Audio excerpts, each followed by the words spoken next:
Hello everyone, welcome to my YouTube channel geography by Vijay sir. दोस्तों, आज मैं आपके लिए लेके आया हूँ कक्षा 12 भूगोल यूनिट नंबर 6 विश्व में मानव अधिवास के यूनिट के महत्वपूर्ण क्वेश्चन जो एग्जाम की दृष्टि से बहुत ही महत्वपूर्ण है।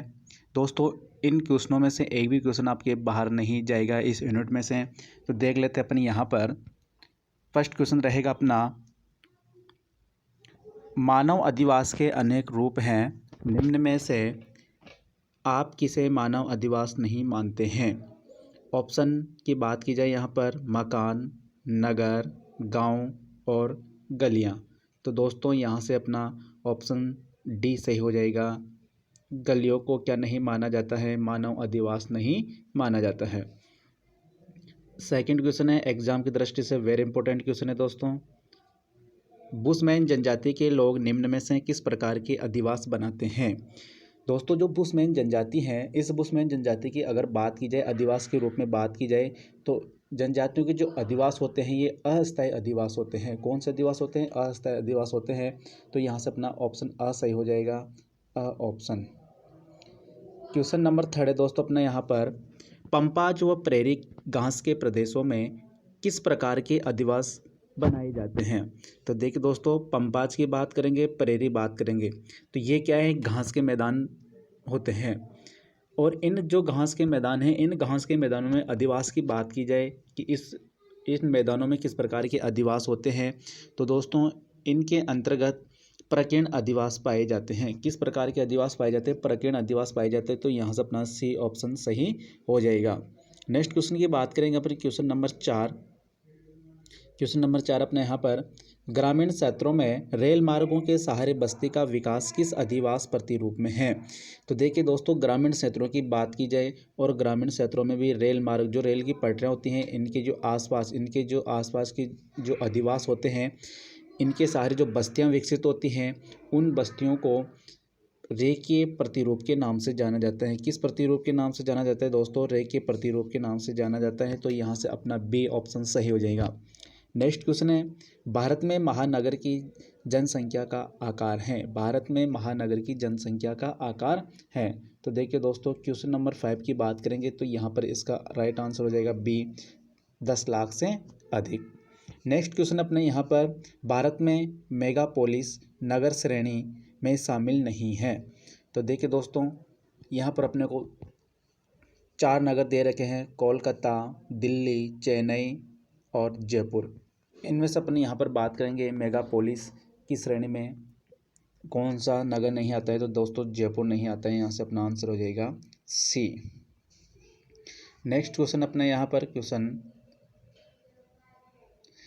नंबर 7, एशिया की सबसे विशाल स्लैम बस्ती, कच्ची बस्ती किस शहर में स्थित है। तो एशिया की बात करेंगे तो मुंबई। यहाँ से अपना राइट आंसर हो जाएगा बी। क्वेश्चन नंबर 8 है, भारत में 2011 के अनुसार महानगरों की संख्या है। देखिए दोस्तों, 2011 के अनुसार बात की जाए कि भारत में कितने महानगर हैं, एग्जाम की दृष्टि से वेरी इंपॉर्टेंट क्वेश्चन है दोस्तों। तो यहाँ से अपना ऑप्शन हो जाएगा ए ऑप्शन। तो 2011 की जनसंख्या के अनुसार बात की जाए, 2011 की जनगणना के अनुसार बात की जाए, तो भारत में महानगरों की संख्या कितनी है? 53। वेरी इंपॉर्टेंट है दोस्तों एग्जाम की दृष्टि से। नेक्स्ट क्वेश्चन अपना यहाँ पर क्वेश्चन नंबर 9, निम्न में से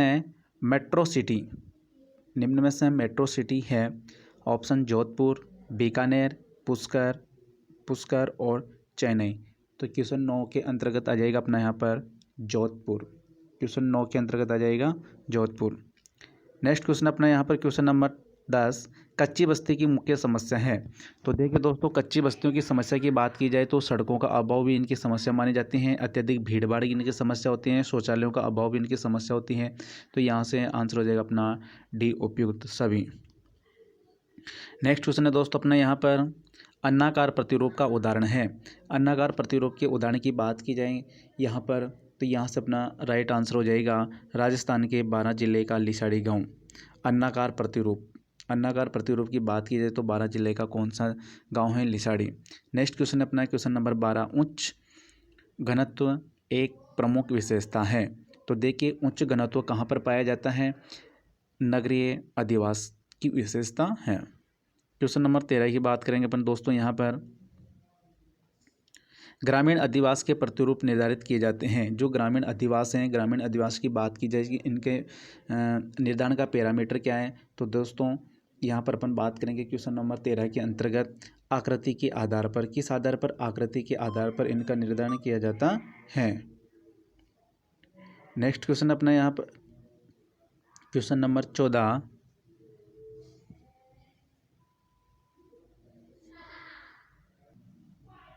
क्वेश्चन नंबर 14 दोस्तों यहाँ पर विश्व में अधिकांश जनसंख्या कौन से मानव अधिवास में पाई जाती है?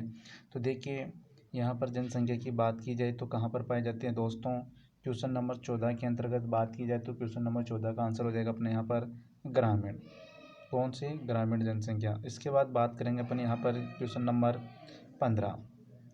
क्वेश्चन नंबर 15 है अपना यहाँ पर क्वेश्चन नंबर 15 है दोस्तों, मैदानी भागों में आदिवासियों का किस प्रकार का प्रारूप पाया जाता है? तो मैदानी भागों की बात की जाए तो मैदानी भागों में यहाँ पर पाया जाता है दोस्तों सघन। क्वेश्चन नंबर 16 की बात की जाए यहाँ पर क्वेश्चन नंबर 16,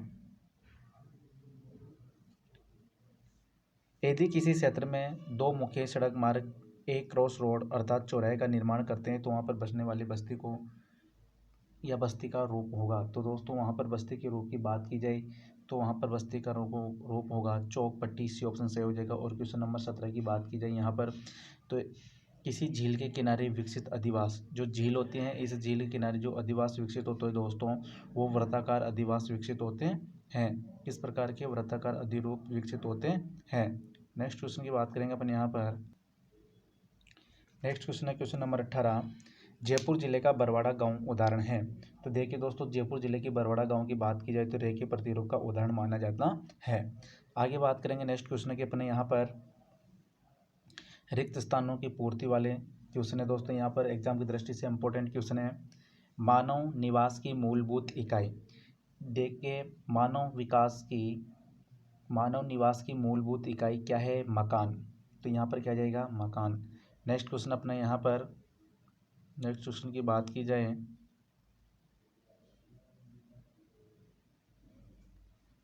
नेक्स्ट क्वेश्चन अपना क्वेश्चन नंबर 2, 1 लाख से अधिक किंतु 10 लाख से कम जनसंख्या वाले अधिवासों को नगर कहा जाता है। क्या कहा जाता है? नगर कहा जाता है। ऑप्शन नंबर क्वेश्चन नंबर 3 की बात की जाए 10 लाख से अधिक जनसंख्या वाले नगरों को महानगर कहा जाता है। एग्जाम की दृष्टि से वेरी इंपॉर्टेंट है। क्वेश्चन नंबर 4, धारावी कच्ची बस्ती मुंबई में स्थित है। तो यहाँ पर क्या जाएगा? मुंबई।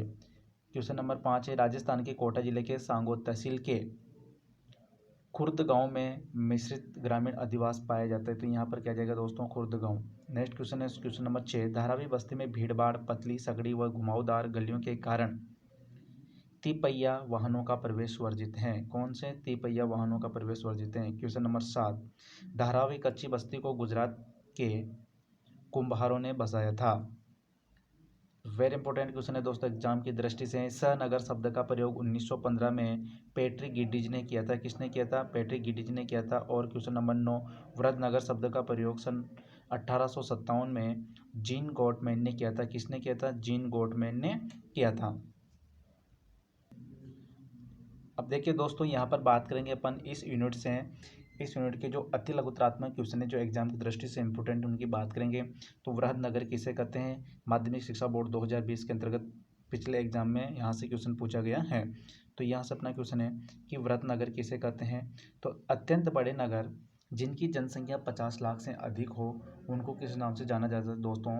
वृहदनगर के नाम से जाना जाता है। नेक्स्ट क्वेश्चन है, बस्ती किसे कहते हैं? माध्यमिक शिक्षा बोर्ड 2020 में आया हुआ क्वेश्चन है। तो बस्ती किसे कहते हैं? तो बस्ती की परिभाषा के बारे में बात करेंगे अपन यहाँ पर। पृथ्वी के धरातल पर मानव द्वारा निर्मित एवं विकसित अधिवासों के संगठित बस्ती आदिवास के नाम से जाना जाता है।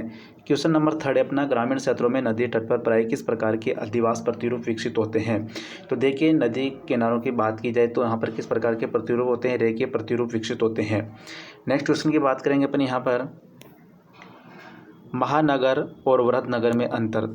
एग्जाम की दृष्टि से वेरी इंपॉर्टेंट है दोस्तों यहाँ से। अब महानगर किसे कहेंगे, उसके बाद वृहत नगर किसे कहेंगे। तो 10 लाख से अधिक जनसंख्या वाले नगर को महानगर कहलाते हैं। ये प्रशासनिक, व्यापारिक एवं औद्योगिक गतिविधियों के केंद्र होते हैं।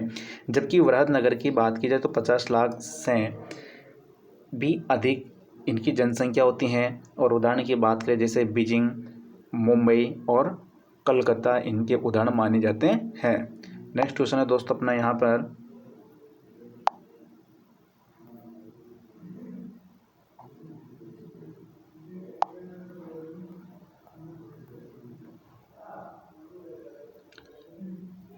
क्वेश्चन नंबर 5, महानगर किसे कहते हैं। तो देखिए महानगर 10 लाख से अधिक जनसंख्या वाले नगरों को किस नाम से जाना जाता है, महानगर के नाम से जाना जाता है। नेक्स्ट क्वेश्चन है दोस्तों अपने यहाँ पर, गंदी बस्तियों की किन्हीं 2 समस्याएं। तो गंदी बस्तियों की समस्याओं की बात करेंगे यहाँ पर, तो पेयजल की समस्या होती है, प्रकाश की समस्या होती है, शुद्ध वायु की इनके अंतर्गत समस्या होती है। सेकेंड है यहाँ पर अस्वास्थ्यपूर्ण पर्यावरण में आवासों का निर्माण। नेक्स्ट क्वेश्चन है अपना यहाँ पर क्वेश्चन नंबर 7, राजस्थान के कोटा जिले में मिश्रित ग्रामीण अधिवास कहाँ पाया जाता है। तो कहाँ पर पाया जाता है दोस्तों, राजस्थान के कोटा जिले के सांगोर तहसील के कौन से गांव में, खुर्द गांव में मिश्रित ग्रामीण अधिवास पाया जाता है। नेक्स्ट क्वेश्चन अपने यहाँ पर, धारावी बस्ती में तिपहिया वाहनों का प्रवेश वर्जित। तो क्यों है वर्जित, यहाँ पर भीड़ भाड़ पाई जाती है पत्ती सकड़ी और घुमावदार गलियों के कारण। नेक्स्ट क्वेश्चन है दोस्तों अपना यहाँ पर, अधिवास किसे कहते हैं। अधिवास किसे कहते हैं, तो पृथ्वी के धरातल पर मानव द्वारा निर्मित एवं विकसित आवासों के संगठित समूह को किस नाम से जाना जाता है दोस्तों, अधिवास के नाम से जाना जाता है। और मानव अधिवास को किस नाम से जाना जाता है, बस्ती के नाम से जाना जाता है। नेक्स्ट क्वेश्चन अपना यहाँ पर, मानव अधिवास की मूलभूत इकाई क्या है। तो मानव अधिवास की मूलभूत इकाई आवास, मकान, घर। नेक्स्ट क्वेश्चन अपना दोस्तों यहाँ पर, अधिवास की परिभाषा किसके अनुसार, प्रोफेसर वी डी लाब्लास के अनुसार, मानव द्वारा स्वयं के आवास एवं अपनी संपत्ति को रखने के लिए निर्मित संरचनाओं को किस नाम से जाना जाता है, अधिवास के नाम से जाना जाता है। एग्जाम की दृष्टि से वेरी इंपॉर्टेंट क्वेश्चन है दोस्तों। इसके बाद यहाँ पर बात करें क्वेश्चन नंबर 13 की, कि मानव को स्थायी आवास की आवश्यकता कब हुई। तो देखिए दोस्तों, मानव जब एकत्रीकरण और आखेट की अवस्था को पार कर पशुपालन अवस्था के साथ ही कृषि कार्य करना प्रारंभ कर दिया था, पशुओं की स्वयं की सुरक्षा तथा अनाज भंडार के लिए उसे स्थायी अधिवासों की आवश्यकता हुई। नेक्स्ट क्वेश्चन अपने यहाँ पर, प्राचीन काल में मानव द्वारा अधिवास किस दृष्टिकोण से निर्मित किए जाते थे। तो प्राचीन काल में यहाँ पर बात की जाए तो प्राचीन काल में मानव द्वारा कुछ अधिवास शिकार, मौसम की अनुकूलता, पशुचारण एवं सुरक्षात्मक दृष्टि से कुछ समय के लिए निर्मित किए जाते थे। नेक्स्ट क्वेश्चन अपने यहाँ पर दोस्तों, मानव बस्ती किसे कहते हैं। मानव बस्ती एक स्थान जो कि साधारणतया स्थायी रूप से बसा हो उसे मानव बस्ती कहा